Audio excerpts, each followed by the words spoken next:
The views expressed on the Warren and Bradley Show are not necessarily those held by the hosts, Warren and Bradley, nor those of the proprietors of the website, warrenandbradley.com. 5, 4, 3, 2, 1, fire!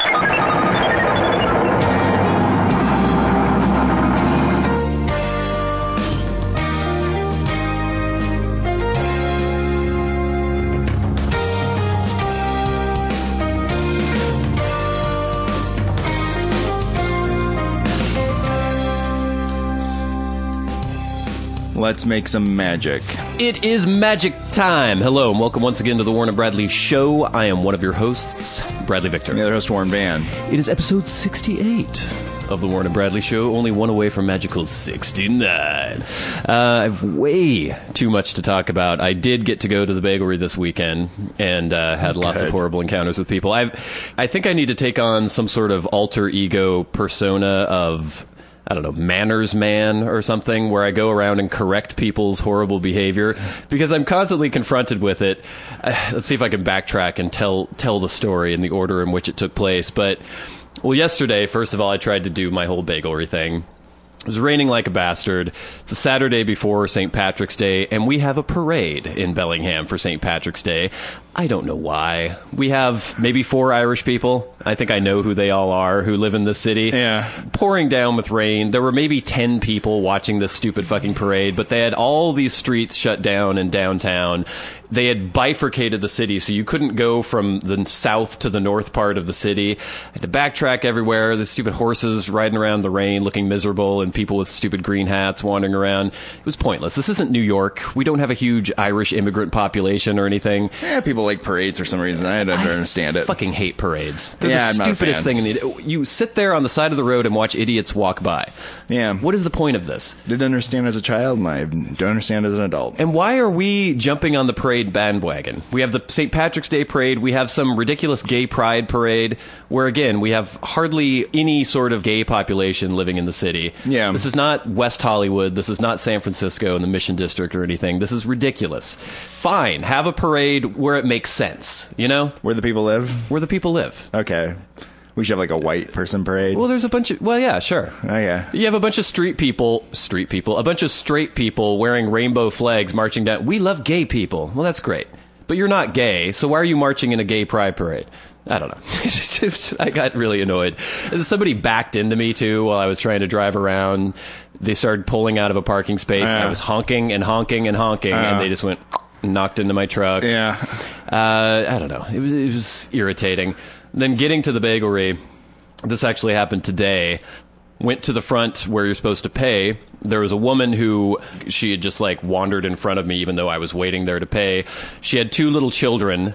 Her little boy jumped up onto the counter where the cash registers are and started kicking his legs everywhere, kicked my coffee cup and sloshed coffee all over my hand and like on my pants.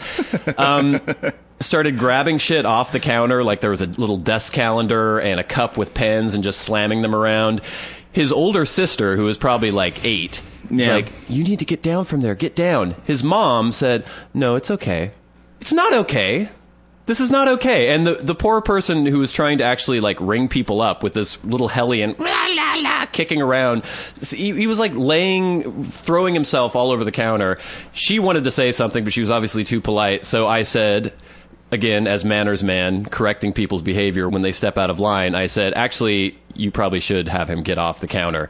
And she gave me just this look, staring daggers at me, like, how dare you say something like that? And I said, he is causing a disruptance. He's disturbing people. He's in the way. Why don't you make him get off the counter? And she went, oh my God. And she was so affronted, but she pulled him off the counter. I shouldn't be the one forced to tell these people. I don't want to have any interaction with these people, but I can't just watch these horrible grievances go by without saying something. You need to get out more, I think. This is the problem, is me getting out. No, it's just you have this one big trip for the week, and then you have all this pent-up rage, and even the driving to get a bagel enrages you, the getting to the bagel place, the ordering process, people on the line with you, everything just enrages you. It's just people, Warren. People. Yeah, I think you know, maybe if you got out there, maybe joined a club of some sort. What kind of club? I don't know. There's probably like a model airplane club or something. Somewhere where you could talk to other people, interact with them. I did have rageaholics or something. I don't rage at people. I mean, I'm always very polite. But I think one thing that we lack in our society is that nobody ever holds anyone accountable for anything. People act like dicks, and people just let it go constantly. Who do you want to hold accountable for the fact there's a parade? Whatever city official was stupid enough to give the go-ahead for this parade. I'll hold them accountable. I want to deputize people. They'll work under me. I'll be the organizational head, and they will be, I don't know, social deputies, where they go around and they have been empowered by me. They have letters of marque from me, and they can tell people when they're stepping out of line, acting in a rude manner, just throwing a spanner in the works of our society, because things have to work smoothly. People have to treat each other in a certain way. There has to be politeness. There has to be consideration for your fellow human. And when people just blatantly, blithely throw shit around, they don't care. They're the only person in existence. They don't care how they affect anyone else. And then other people just let them behave in this manner. It never ends. It's a never-ending cycle. And then those people get pissed off because somebody was a dick to them. So then they are a dick to somebody else.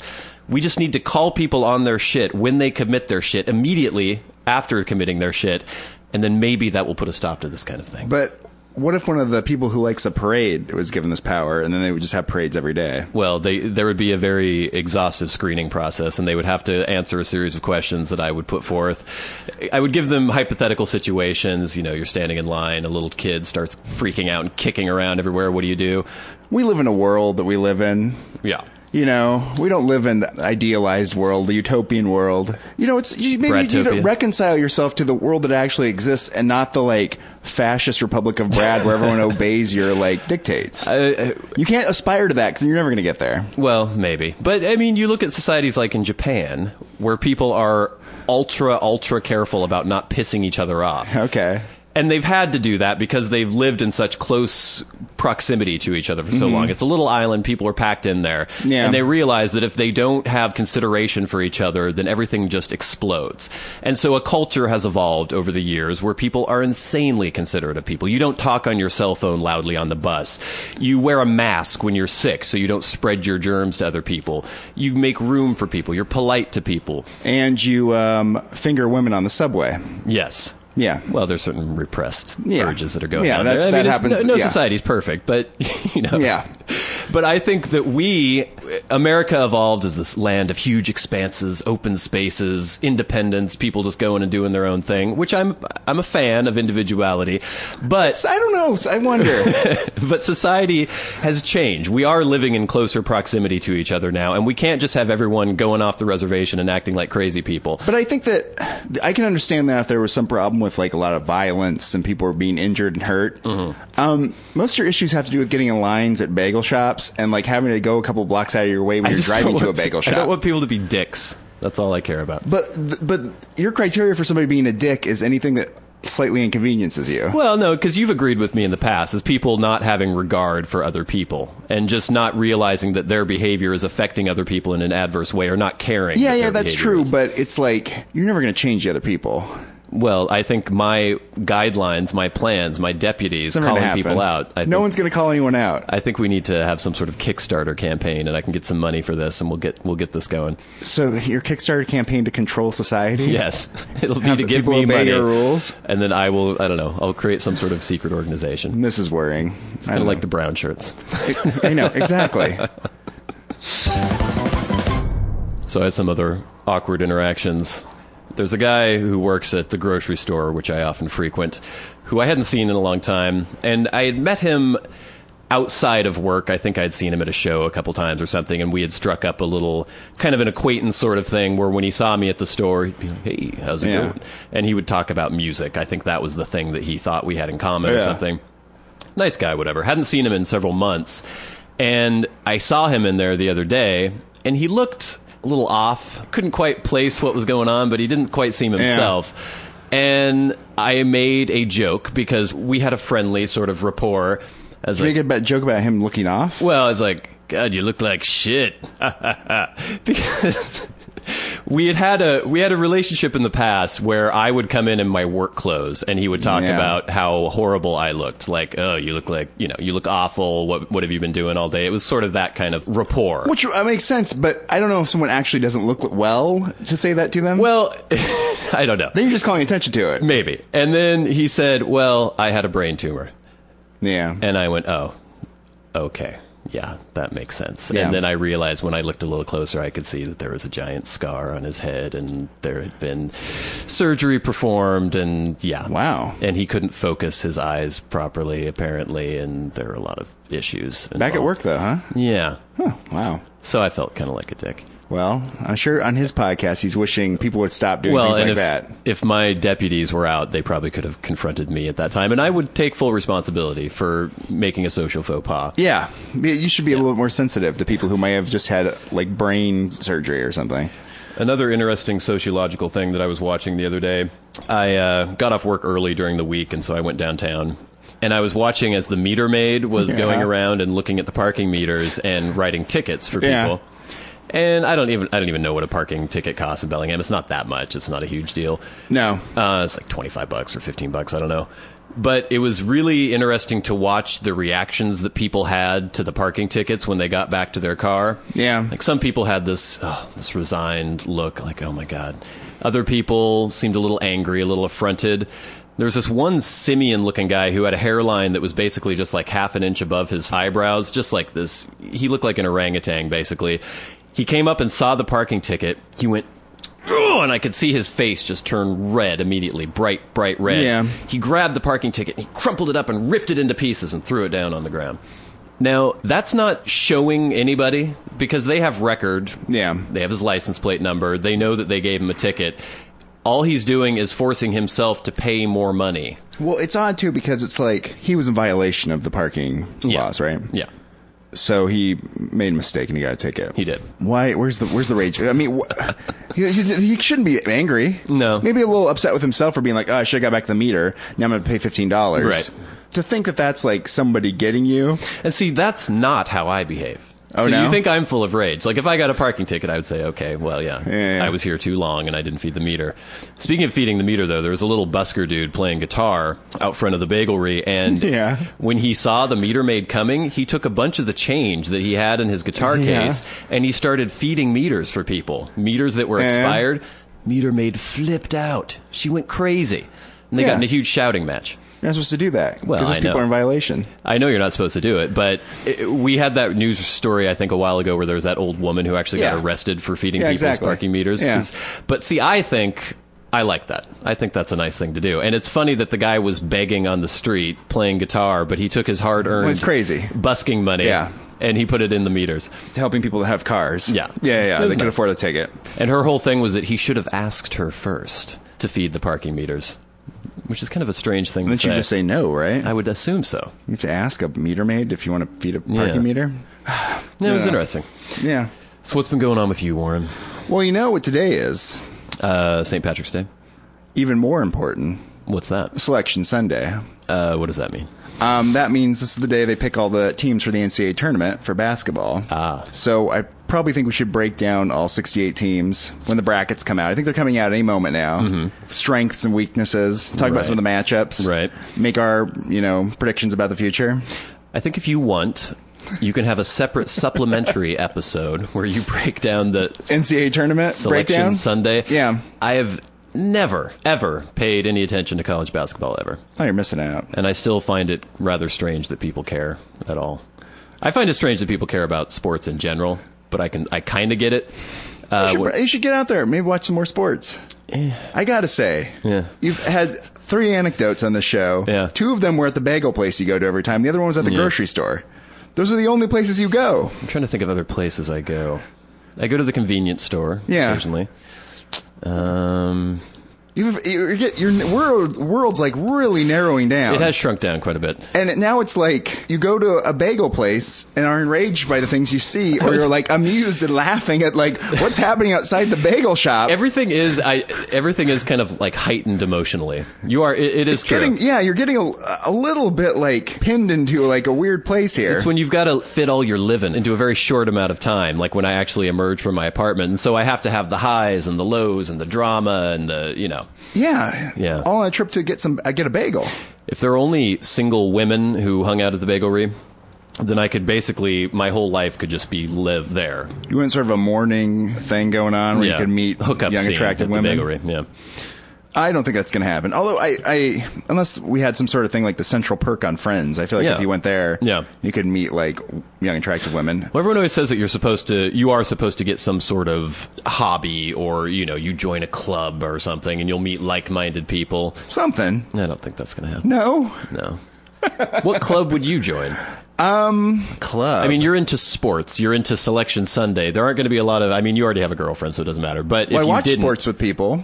Yeah, that's a social activity. But girls. So I watched sports with some friends of ours yesterday afternoon. We were watching sports together. Uh-huh.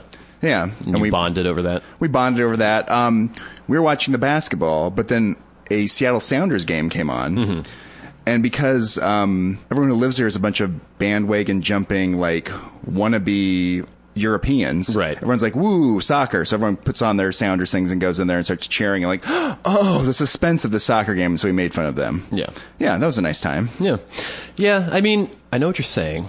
Yeah. I do like things. There are things that I do like, but I usually like them because they involve me doing them by myself. There are things that I can do on my own. Yeah. I can edit things. I can play guitar. I can maybe play SimCity for a while when the servers are working, watch movies. I try to have people over to watch movies, and occasionally friends will come over and we'll watch a movie. They talk a lot during the movie. I don't like that. Yeah, there's not a whole lot. Not a whole lot of options. You're really heading in a very much of a hermited direction here. Yeah, well, you're the one who wanted to be a hermit, I thought, but I think I'm the one who's actually acting out that lifestyle. I just don't know if you're going to work all day and like pounding away by yourself, and then pounding away at the computer all night by yourself. Then you end up the bagelry just in this like state of like heightened awareness to everyone around you. Yeah. And it's almost too much to take. Yeah. Yeah. That's tough. That's not going to work. But enough about me.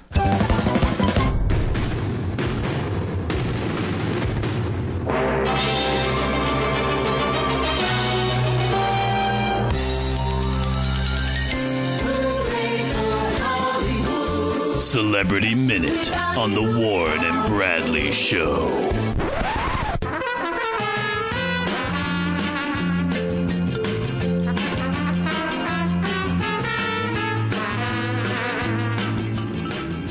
Okay, we're going to try to do celebrity news. There was a huge disaster, though, as I attempted to look up celebrity stories for today. The MSN Wonderwall was out of commission, and that is basically my main research hub for celebrity stories. I don't know how the MSN Wonderwall just became Wonderwall became the default source for our stories. And almost every story they grab is from Us Weekly anyway, so I decided, hey, maybe I'll just go to Us Weekly. And that was a good idea. Yeah. I'm thinking there. So we've got a few stories here. We'll see what we can get into here. From Us Weekly, every single one of these stories will be from Us Weekly.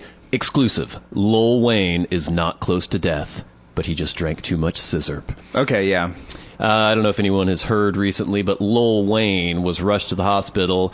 TMZ had reported that he was in a coma at LA's Cedars-Sinai Medical Center after having suffered multiple seizures. There were also rumors that last rites were being given to him and that he was on the verge of death. So people started freaking out. A lot of Twitter followers were sending condolences and things like that. It was all over Facebook. It was blowing up. Yeah. But apparently he's fine. He had just had too much scissorp. Well, I was questioning the thing about the last rites. Yeah. Is Lil Wayne a devout Catholic? Not as far as I know. No. And so I don't think scissorp is part of the sacrament. It feels like something somebody would make up because they've seen it on TV a lot. How often do last rites even get They're given? administered. Mostly, I think they're administered to devout Catholics. Well, and don't you have to request a priest? It's not like there's just a priest waiting in a hospital just waiting to give you last rites at all times. I mean, I'm sure there is somebody on staff, but... Well, there's some sort of, like, minister or something at the church. Every, like, scissor-drinking rapper doesn't get last rites. We're not going to get last rites when we die. The scissor thing is weird, though, because I thought it was just cough syrup, but apparently it's a concoction of prescription-strength cough syrup that has codeine in it. It's codeine. With soda and candy. Yeah. And you mix it all together. I don't know what the soda and the candy does. Makes it sweet and yummy. Well, but the cough syrup's pretty sweet and yummy anyway, isn't it? I think the cough syrup tastes medicine-y. Yeah. But it just has that coating in it, which is so nice. Well, anyway, his reps are saying that even though he does have a problem with his scissor intake, he is not close to death, and he's going to be fine. Oh, good for... I mean, no, I don't really care. How old is he? He's in his 40s, and he's sucking down scissor. Is he that old? He certainly looks like it. I don't know. He's such a little freak. Speaking of little freaks... Danny DeVito and Rhea Perlman are back together after 5 months separation. Oh, really? I think you called this, Warren, right? Because when we talked about the fact that they had separated, you said that it would be impossible for either of them to ever find anyone of the same attractiveness level. Yeah, they're kind of a perfect match that way. They sort of have to be with each other. Yeah. They're both weird, tiny, gnomish people. Yeah, they were together for a long time, right? They were. So after a 5-month separation, apparently they're back together, or at least they're working on it. DeVito, 68, and Perlman, 64, have been photographed traveling together recently, said that they're working on a reconciliation. So we can only hope that... Oh, they're old people. They should be together and be companions in their old age. I don't know what could have possibly broke them up. Gerard Butler admits he slept with Brandi Glanville, but forgot her name. Really? It's quite a confession. I didn't know who Brandi Glanville was. Apparently she's one of the degenerates that was on one of the Real Housewives of Beverly Hills or something like that. Oh, yeah. And I guess Gerard Butler didn't know who she was either because he hooked up with her at some beach party. I guess they had sex, and then she was on some show bragging about how he was like an 11 out of 10 in the lover department and that they had a whole wild week together or something. And Gerard Butler went, say what now? Well, and then some paparazzi came up to Gerard Butler and was like, hey, Brandi Glanville. And he went, I don't know who the hell that is. And then it got back to her, and she got all upset and realized that maybe she's not really a celebrity at all. And then somebody gave Gerard Butler a picture of her and said, this is the chick that you supposedly had sex with. And then he went, oh, yeah. Yeah, I guess I did. That was about it. Oh, good. I'm glad he handled it that way. That's good. He apparently called her and bitched her out for saying anything about it. No. She's not supposed to do that. No. I know Gerard Butler has a reputation of screwing everything that's walking about on two legs. Oh, does he? Yeah. Good for him. Charlie Sheen claims daughter Sam was bullied, asks fans to deliver dog shit to her school. Just when Charlie Sheen was sort of simmering down a little bit, he went on a Twitter rant. He said that his 9-year-old daughter Sam was bullied in school and asked his fans to help him get revenge. Cadre, this is a legitimate call to arms. My daughter Sam was bullied out of school and then called a liar. It's on. If you have a rotted egg, a roll of toilet paper, or some dog shit, I urge you to deliver it with extreme prejudice to their campus run by trolls and charlatans. Make me proud. Not a good thing to teach your 9-year-old daughter about how to handle your problems. We will not tolerate this level of abhorrent disrespect towards the child of your favorite warlock. Eat that, loser. So he's back. I don't know, if I were a 9-year-old daughter of Charlie Sheen, I think my worst nightmare would be him getting his dudgeon up and going after people who had supposedly done me wrong. You don't want Charlie Sheen in revenge mode, I don't think. No. Probably don't want Charlie Sheen as a father, though, either. Next story. There's Bieber in his blouse. And he's got his pearls on again. Yeah. Justin Bieber speaks out. My success at 19 must be scary to some people. Bieber has been getting a lot of bad press lately, deservedly, in my opinion. He took to Instagram to set the record straight. Apparently, Instagram is the new thing now. Everyone just does there's Instagram something shit. that goes on with Instagram now where you like are Instagram friends or something, or follow each other on Instagram. Yeah, or something. so you post pictures, but you also post giant manifestos all the time. It seems like people are always just writing these huge page-long. And do they put a picture up too? I guess. I don't know if every post has to have a picture or what. But anyway, we can read this thing. It's long and rambling as usual. Everyone in my team has been telling me, keep the press happy. But I'm tired of all the countless lies in the press right now, saying I'm going to rehab and how my family is disappointed in me. My family's beyond proud, and nothing's been said by them. My grandparents wouldn't know how to reach to press even if they did want to. So that was a lie, and rehab, come on. If anyone believes I need rehab, that's their own stupidity, LOL. I'm 19 with 5 #1 albums. 19 and I've seen the whole world. 19 and I've accomplished more than I could have ever dreamed of. I'm 19 and it must be scary to some people to think that this is just the beginning. I know my talent level and I know I got my head on straight. I know who I am and I know who I'm not. My message is to believe. My albums could be about anything. That's true. But my messages have been to never say never and believe. Not to believe in me, but to believe in yourself. I honestly don't care if you don't believe in me, because I believe in me. And look where that's gotten me so far. That's a lot of believes. I'm writing this with a smile on my face and love in my heart. LOL. Letting you know firsthand how I feel rather than have these stories linger. Ugh. I'm a good person with a big heart. And don't think I deserve all of this negative press. I've worked my ass off to get where I am. And my hard work doesn't stop here. All this isn't easy. I get angry sometimes. I'm human. I'm going to make mistakes. I'm going to grow and get better for them. But all the love from you guys overcomes the negativity. I love you. Thanks. What a long thing to write. Wow. This is that whole problem with people in this situation where the people around them are telling them they're special in some way. Yeah. And the reality, of course, of the situation is that Justin Bieber just hit the lottery. Yeah. He just stumbled into something. Any number of people could have stumbled into this situation. I feel weird about all these pop stars like Justin Bieber, all the people who win American Idol and things like that. Okay, technically, yes, they can sing. And Justin Bieber can dance around. He can do his little thing. He doesn't write any songs. He has no real creative input into anything he does. He's got a whole cadre of people who completely organize every little aspect of his career, his public image, even though they're not doing a great job with that lately because he's gone off the reservation and spouting all sorts of weird crap. But there are thousands and thousands of people who can probably sing just as well as Justin Bieber. People who look just as androgynous as Justin Bieber. Can wear a blouse just as well as Justin Bieber. And a string of pearls like Justin Bieber. People who 13-year-old girls would find just as attractive as Justin Bieber. He happened to be the one chosen. And I don't know if all of this acting out is him realizing that in the back of his mind and somehow trying to justify the fact that he is insanely wealthy and idolized by people. Or do you think he's not self-aware enough to even go there? I don't think he's self-aware about it. I think that's the problem. I think that's the conflict that goes on with a lot of these people. Yeah. If you can somehow think about your situation and where you're at, it'd be like, wow, I'm very lucky. Yeah. All these things happened. I'm not actually that special. And have a sense of humor about yourself. Have a sense of humor about it. And he does not seem to have a sense of humor about himself at all. Like Justin Timberlake. Yeah. Has a little sense of humor about it. People are like charmed by it because they're like, he doesn't seem to like be taking himself seriously.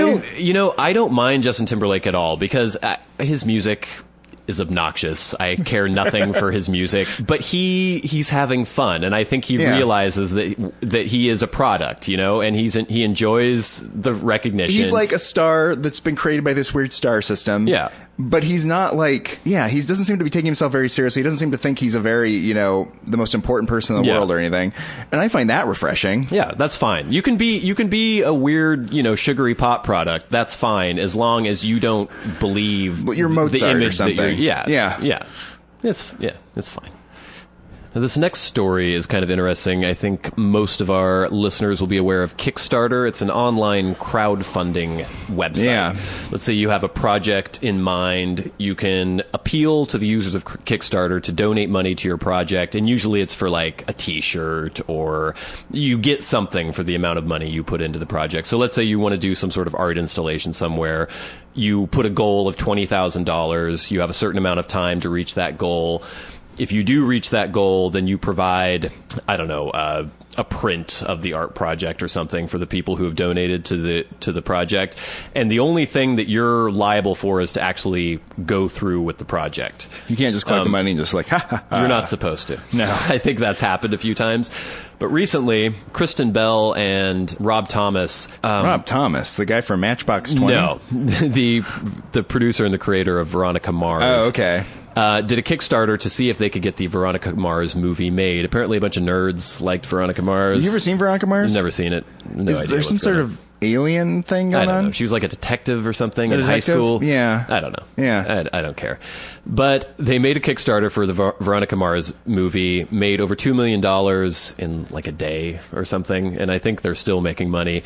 And a lot of people are crying foul because they think that this is pretty much signaling the end of Kickstarter as an actual like crowdfunding source, because Warner Brother owns Veronica Mars. Yeah. Warner Brothers is going to distribute whatever movie is made, and it's almost like it's a studio saying, we don't want to bother funding this but we're going to let other people fund it who don't have any stake in it. Once you give them your money, that's it. It's But not I don't think Warner Brothers is involved in doing the Kickstarter, though, right? They were behind it, apparently. They're looking at this as an experiment. It's kind of weird and creepy to me. So if you donate money to the Veronica Mars movie, it's not like you become an executive producer or an associate producer or something. No. And it's not like you're getting points off the gross of the film. You're just giving them your money.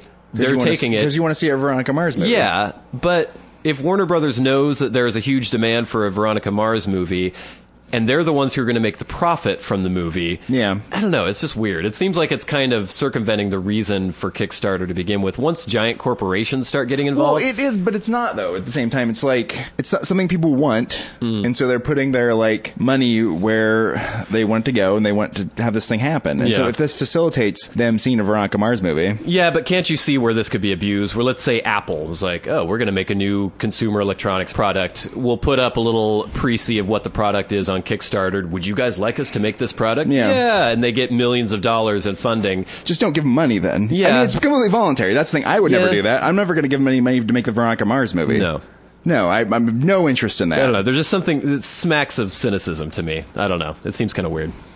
I don't like it. We'll see what happens. We'll see if this ends up being a trend where a bunch of studios just decide, let's throw it on Kickstarter. I mean, obviously, $3 million isn't going to make a Hollywood movie. It wouldn't even cover a fraction of the advertising or well, it's marketing strange, for too. the I movie. think that there, just like with a lot of things, that there's like a very devoted and passionate following for, but there's not a broad following for. I mean, they could make the movie, and the Veronica Mars fans would show up in droves, and watch it like crazy. But there just aren't probably enough Veronica Mars fans to make a movie profitable. Not like the Warren and Bradley show, the movie. That's going to be Our something. Kickstarter. Oh my God, it's going to set records as soon as we put Hey, it on. set up a Kickstarter for that and see what happens. See if we get any money. But if we got money, we'd actually have to make a movie. We make a movie. We'll use the money donated to make a movie, and we will make a movie. All right, look for Depending that. on how much we get. Look for that on Kickstarter.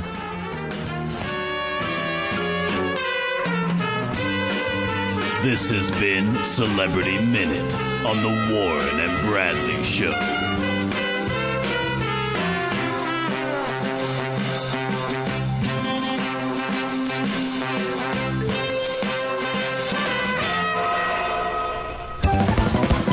So, for the last few months, I've been using some deodorant I got that was expired.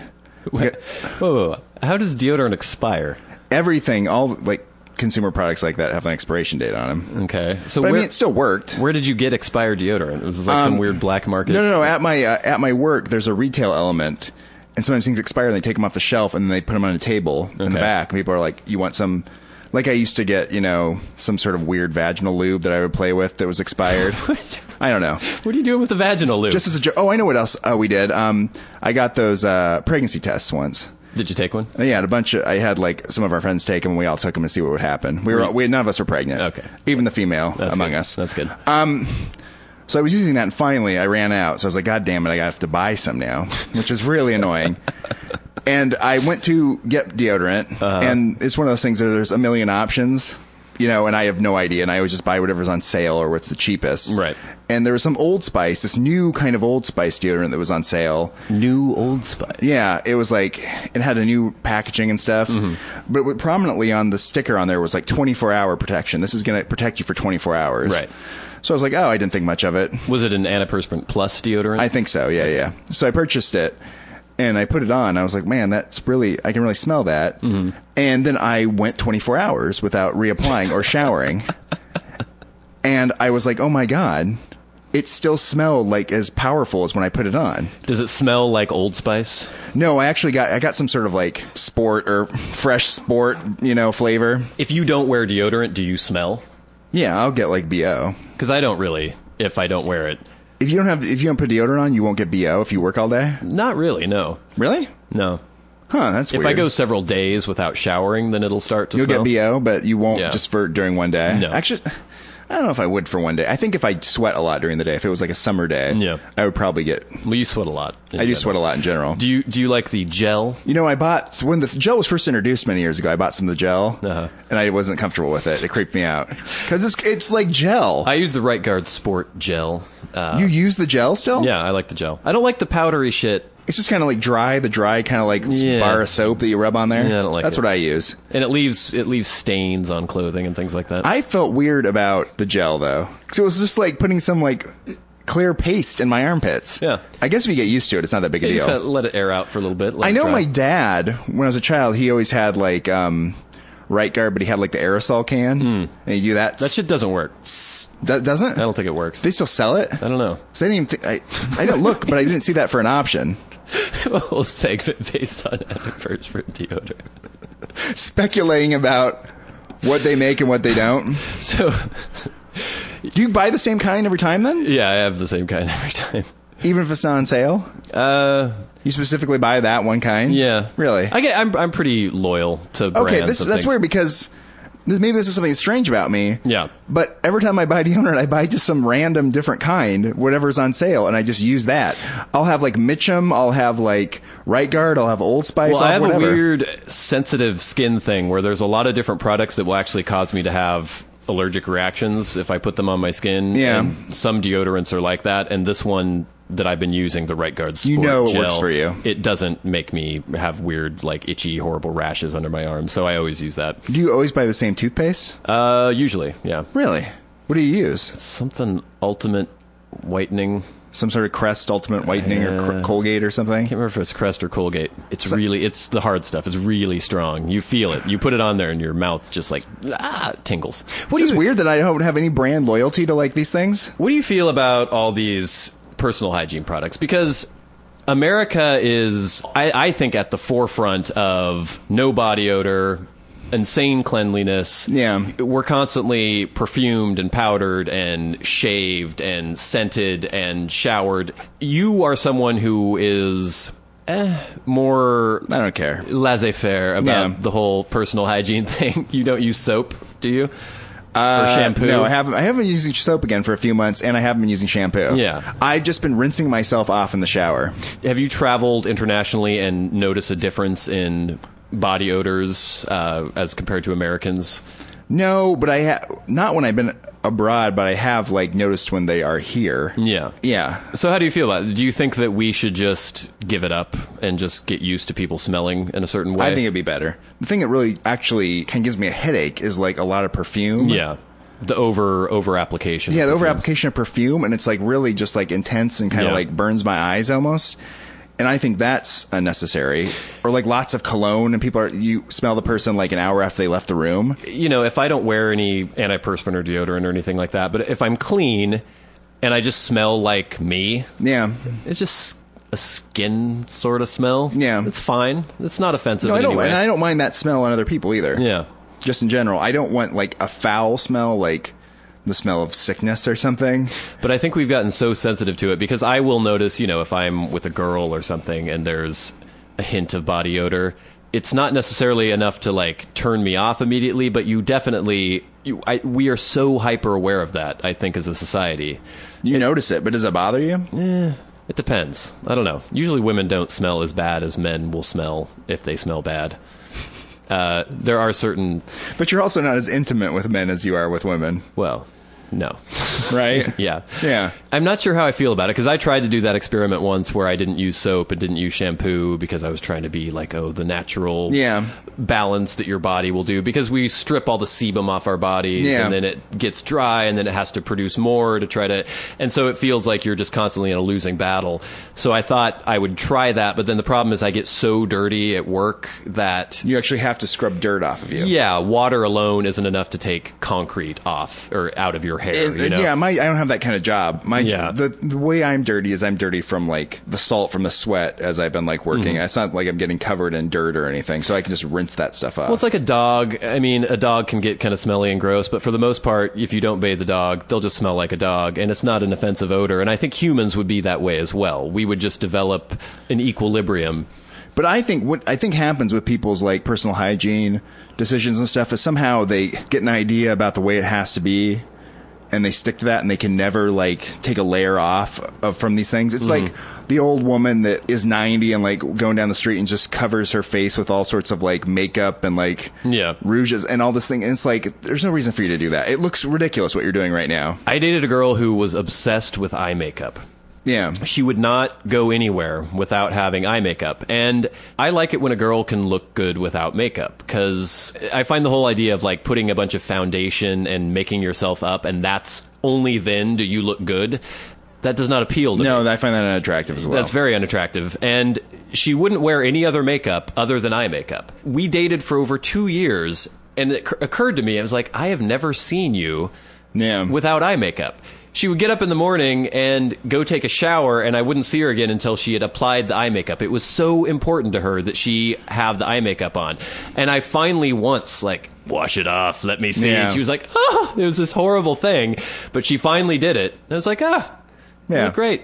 Yeah. Fine. She was Asian, so she didn't need eye makeup. But people get those ideas in their head, right? Yeah, we get weirdly emotionally attached to our routine or our ablutions that we go through. And I know girls are that way a lot too, about something about like, oh, I didn't go through my half an hour long weird hair routine this morning, so I must look terrible. And you're like, no, you look better. Yeah. You look better. Yeah. You don't need to do that. That's not serving any purpose. Well, it's the you same. think you're controlling something that you're not controlling. You think you're controlling the way I feel about you or other people feel about you. Yeah. When it's like all you're doing is doing a weird thing to yourself. It's not doing anything for anyone else. And I'm not saying that people just don't do anything, just let yourselves go entirely. But I do, and you're right, it is about control. Like if I go through with this little ritual that I've developed, that means that I'm put together and now I can face the world. It's like an obsessive compulsive thing where it's like if I touch the doorknob this many times, it's like I'll be fine when I go out. If I do these certain things to my body, then that means I'm prepared to be seen by other people, and then I can go out and interact with them.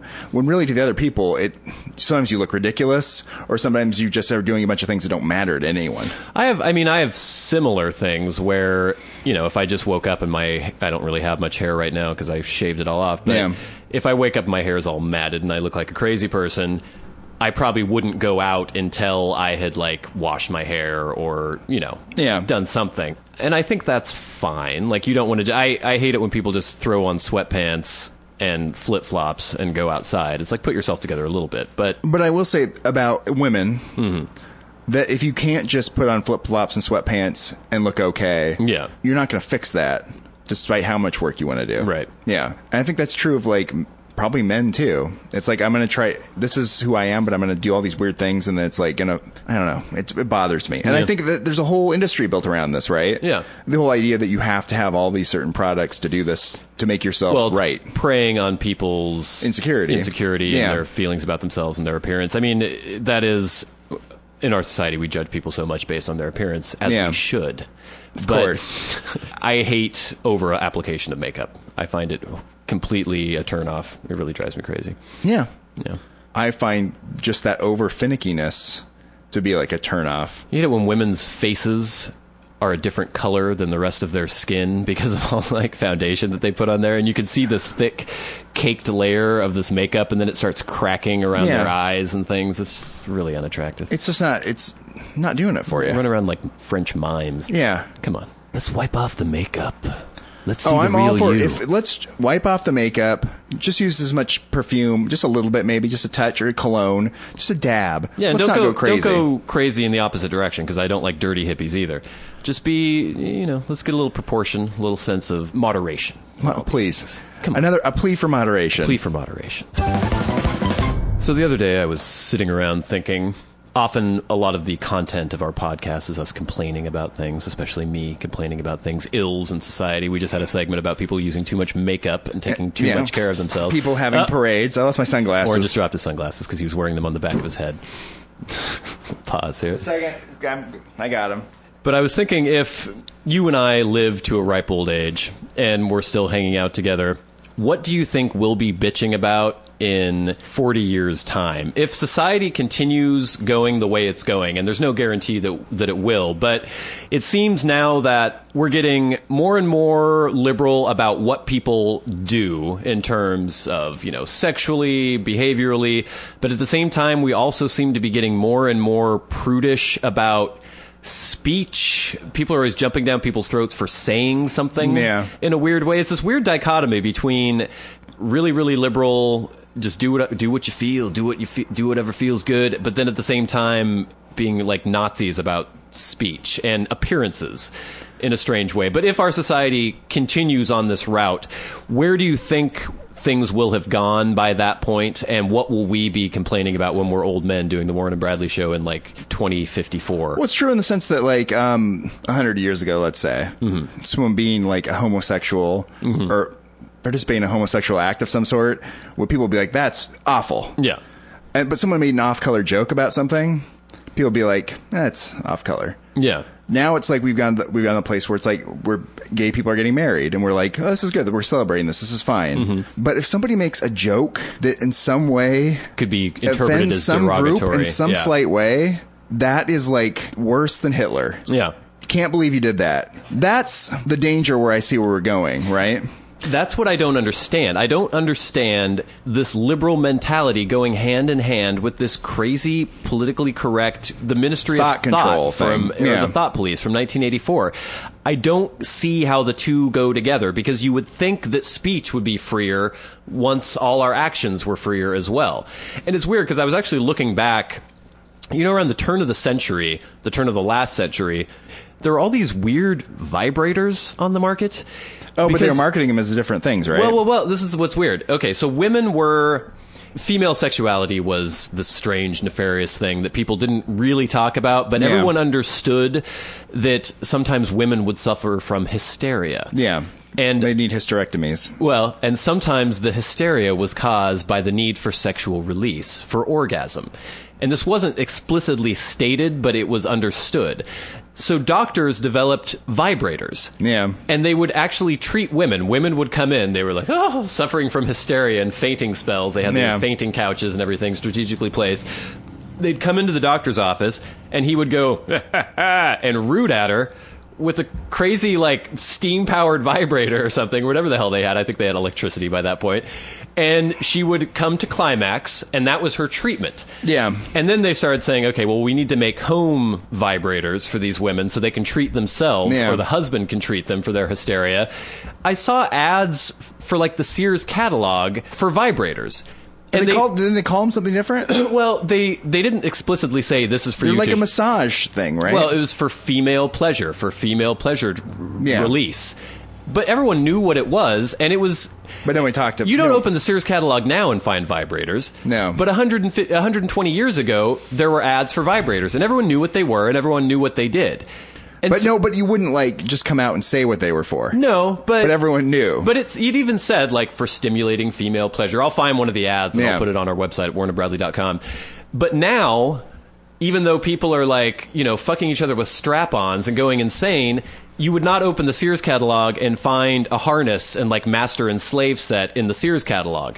These two lines are crossing in this strange way, like one's going up and one's going down. One's getting more prohibitive and one's getting more loose and crazy and just do what you feel. But there's no sense, they don't match up right now. Yeah. It's weird.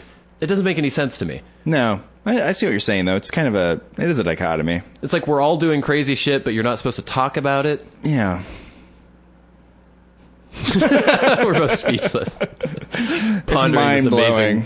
I don't like the where we're going with speech. I think that's really a problem. And I think it's like the whole like gotcha situation. And I think we talked about like with Zero Dark 30 about how like people were upset with the movie because it wasn't like preachy enough about. Right. And so it's like even you can't even make a movie without like it's conforming to a certain political agenda. You can't show a movie that shows torture without decrying it within the movie. Instead of just factually showing what happened and letting people make their own decisions about whether or not torture is something that we should have been using or utilizing, you have to be preachy and moralizing within the movie, or else you somehow crossed some line because you haven't like conformed to a certain like political viewpoint. I have this theory that as religion has decreased in the country, this strange construct of what sin is has replaced the old construct.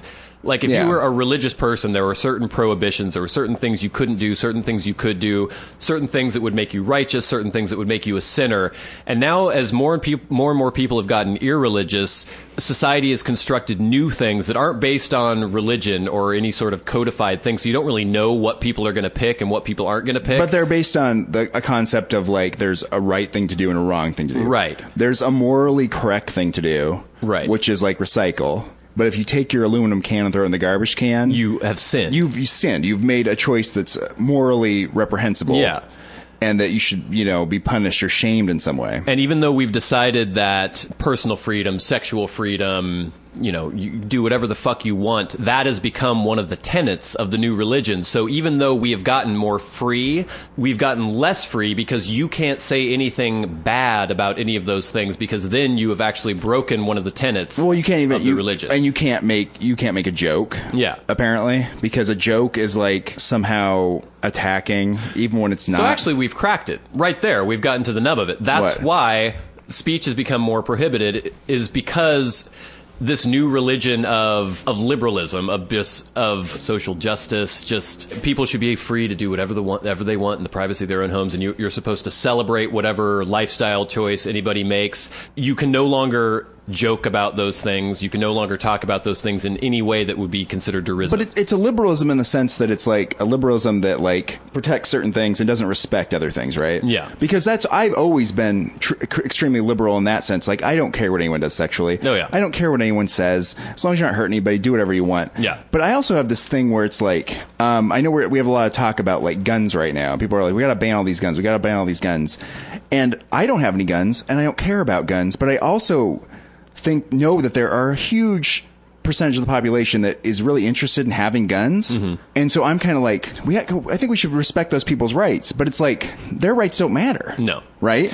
Well, it just shows the weird reactionary nature of our society now. Like, somebody gets killed, and we don't think about these problems unless they jump out in our faces. I have this mentality that a lot of people would not agree with, where I hated the Patriot Act when it came out. I hated all the enhanced security at the airport after 9/11. Yeah. Because my opinion is, I would rather have people get killed than institute a weird police state. Yes. Whereas a lot of people are willing to say, well, I don't care if some of my freedom gets taken away because safety is the most important thing in the world. Safety to me is not the most important thing. I understand that we live in a world where people will die and accidents will happen, and there are horrible people who will kill people sometimes. And I understand that's just kind of the cost of doing business. It's important to see those things in context, right? Yeah.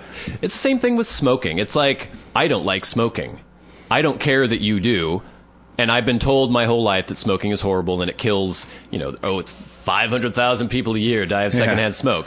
It's not true, but who cares if it's true? Because the people who smoke are minorities. The people who own guns are minorities.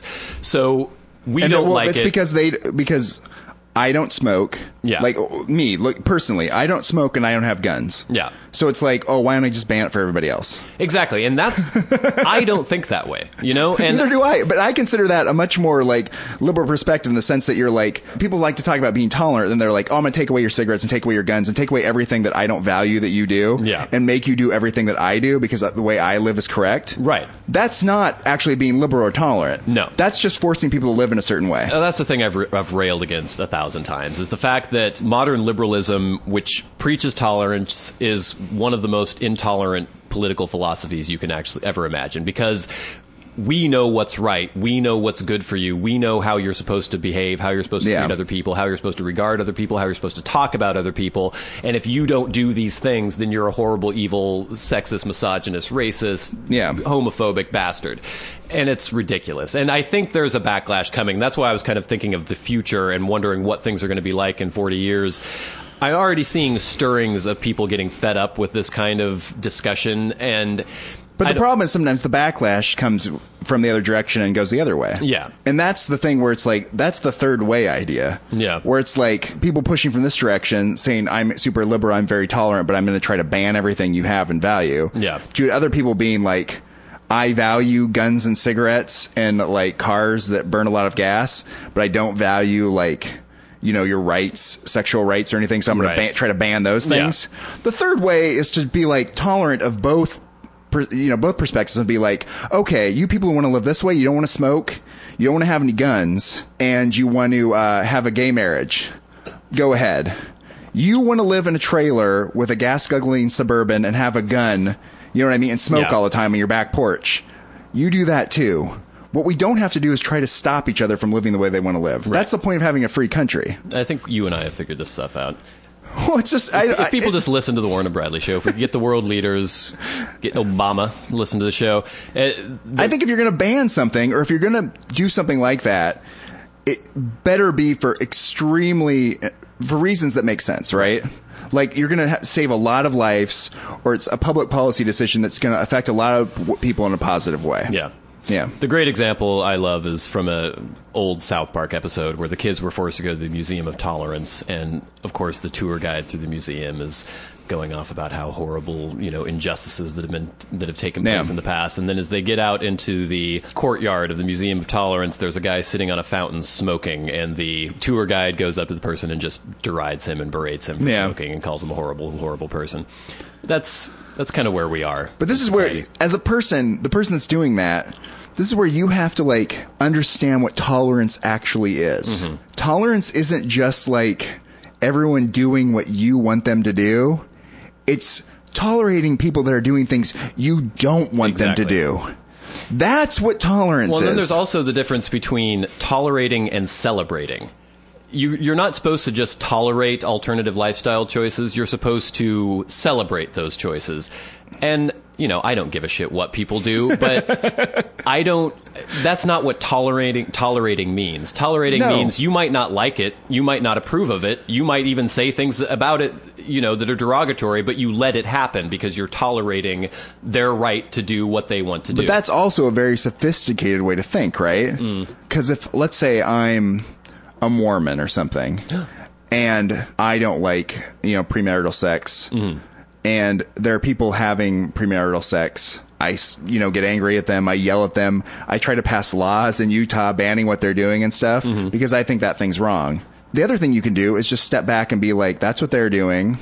I don't value it. I don't have to celebrate it and get out and be like, what they're doing is fine and I love it in every single way. But at the same time, I have to know that these people that are behaving in this way are doing what they're doing, but they're tolerating my religious beliefs that they don't like. Well, that's what's ridiculous now is, okay, let's say there is some religious leader who doesn't like gay marriage. Yeah. I don't agree with this person, but I think that they should have a right based on their religious beliefs to say, I don't agree with this. They're not saying, and you don't say, oh, I want to force it to be banned. I want some sort of legislation. I hate gay people. But they could just say, I don't like gay marriage. Just making that statement causes a huge firestorm of people just jumping down their throats. How dare you say that? How dare you? You have no right to say something like that. Or if a denomination, I don't think in our church, we don't want to have these services go on in our churches. Yeah.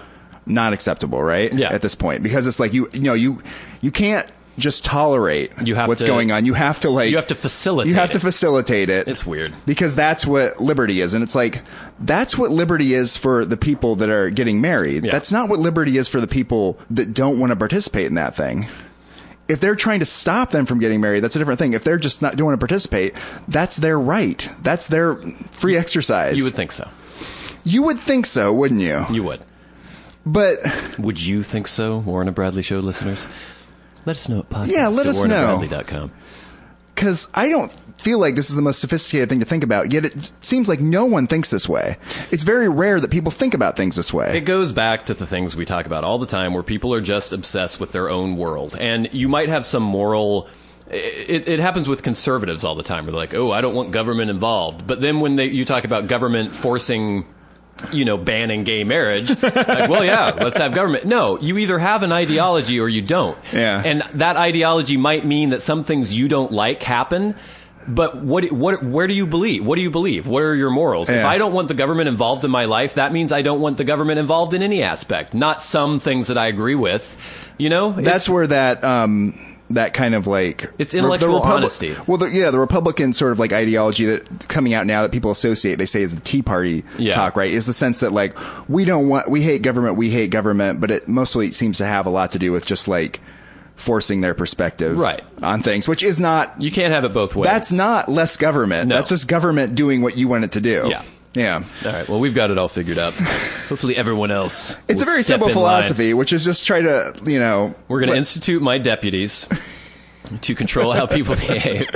Actually, that goes that's counter. Force people to be everything we've tolerant. actually just been talking about, but whatever. All right, getting deep on the Warren and Bradley Oh, it's show. mind-blowing. But I think that's enough time for this episode. I've been one of your hosts, Bradley Victor. I'm the other host, Warren Van. Saying, Chill the fuck out, everybody. indeed. This has been the Warren and Bradley Show, brought to you by Warren Van and Bradley Victor. For podcast news and information, like the show on Facebook at facebook.com/Warren and Bradley. Follow the show on Twitter at Warren and Brad. Subscribe on iTunes and leave a review.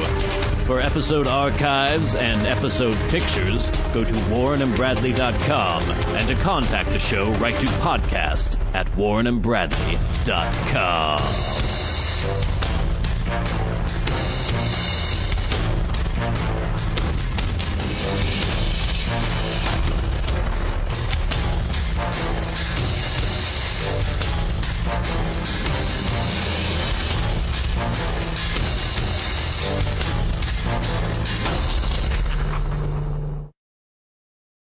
For anything. People act like dicks, and people just let it go constantly. Who do you want to hold accountable for the fact there's a parade? Whatever city official was stupid enough to give the go-ahead for this parade, I'll hold them accountable. I want to deputize people. They'll work under me. I'll be the organizational head, and they will be, I don't know, social deputies, where they go around and they have been empowered by me. They have letters of marque from me, and they can tell people when they're stepping out of line, acting in a rude manner, just throwing a spanner in the works of our society, because things have to work smoothly. People have to treat each other in a certain way. There has to be politeness. There has to be consideration for your fellow human. And when people just blatantly, blithely throw shit around, they don't care. They're the only person in existence. They don't care how they affect anyone else. And then other people just let them behave in this manner. It never ends. It's a never-ending cycle. And then those people get pissed off because somebody was a dick to them. So then they are a dick to somebody else. We just need to call people on their shit when they commit their shit immediately after committing their shit. And then maybe that will put a stop to this kind of thing. But what if one of the people who likes a parade was given this power, and then they would just have parades every day? Well, there would be a very exhaustive screening process, and they would have to answer a series of questions that I would put forth. Too polite. So I said, again, as manners man, correcting people's behavior when they step out of line, I said, actually, you probably should have him get off the counter. And she gave me just this look, staring daggers at me, like, how dare you say something like that? And I said, he is causing a disruptance. He's disturbing people. He's in the way. Why don't you make him get off the counter? And she went, oh my God. And she was so affronted, but she pulled him off the counter. I shouldn't be the one forced to tell these people. I don't want to have any interaction with these people, but I can't just watch these horrible grievances go by without saying something. You need to get out more, I think. This is the problem, is me getting out. No, it's just you have this one big trip for the week, and then you have all this pent-up rage, and even the driving to get a bagel enrages you, the getting to the bagel place, the ordering process, people on the line with you, everything just enrages you. It's just people, Warren. People. Yeah. I think maybe if you got out there, maybe joined a club of some sort. What kind of club? I don't know. There's probably like a model airplane club or something. Yeah, somewhere where you could talk to other people, interact with them. I did have rageaholics or something. I don't rage at people. I mean, I'm always very polite. But I think one thing that we lack in our society is that nobody ever holds anyone accountable. The views expressed on the Warren and Bradley Show are not necessarily those held by the hosts, Warren and Bradley, nor those of the proprietors of the website, warrenandbradley.com. 5, 4, 3, 2, 1, fire!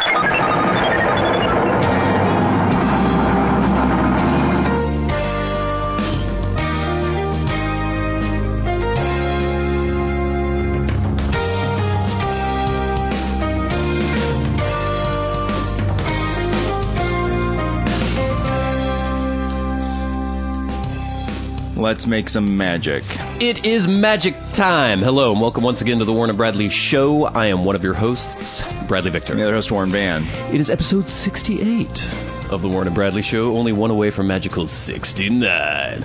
I've way too much to talk about. I did get to go to the bagelry this weekend and had lots of horrible encounters with people. I think I need to take on some sort of alter ego persona of, I don't know, manners man or something, where I go around and correct people's horrible behavior because I'm constantly confronted with it. Let's see if I can backtrack and tell the story in the order in which it took place. But, well, yesterday, first of all, I tried to do my whole bagelry thing. It was raining like a bastard. It's a Saturday before St. Patrick's Day, and we have a parade in Bellingham for St. Patrick's Day. I don't know why. We have maybe 4 Irish people. I think I know who they all are who live in the city. Yeah. Pouring down with rain. There were maybe 10 people watching this stupid fucking parade, but they had all these streets shut down in downtown.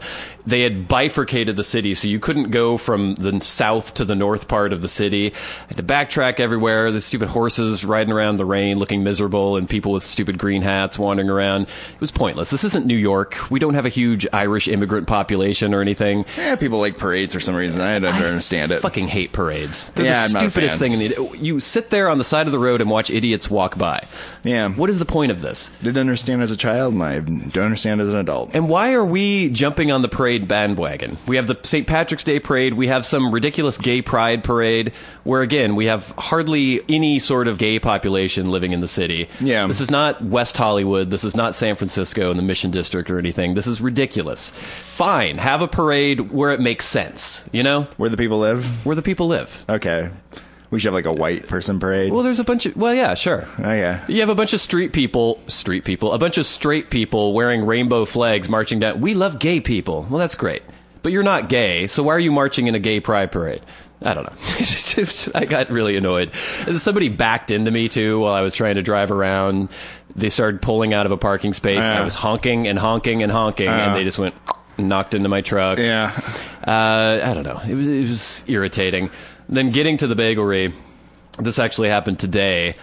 Went to the front where you're supposed to pay. There was a woman who, she had just like wandered in front of me even though I was waiting there to pay. She had 2 little children. Her little boy jumped up onto the counter where the cash registers are and started kicking his legs everywhere, kicked my coffee cup and sloshed coffee all over my hand and like on my pants. Started grabbing shit off the counter, like there was a little desk calendar and a cup with pens and just slamming them around. His older sister, who was probably like 8, was like, "You need to get down from there, get down." His mom said, "No, it's okay." It's not okay. This is not okay. And the poor person who was trying to actually like ring people up with this little hellion kicking around, he was like throwing himself all over the counter. She wanted to say something, but she was obviously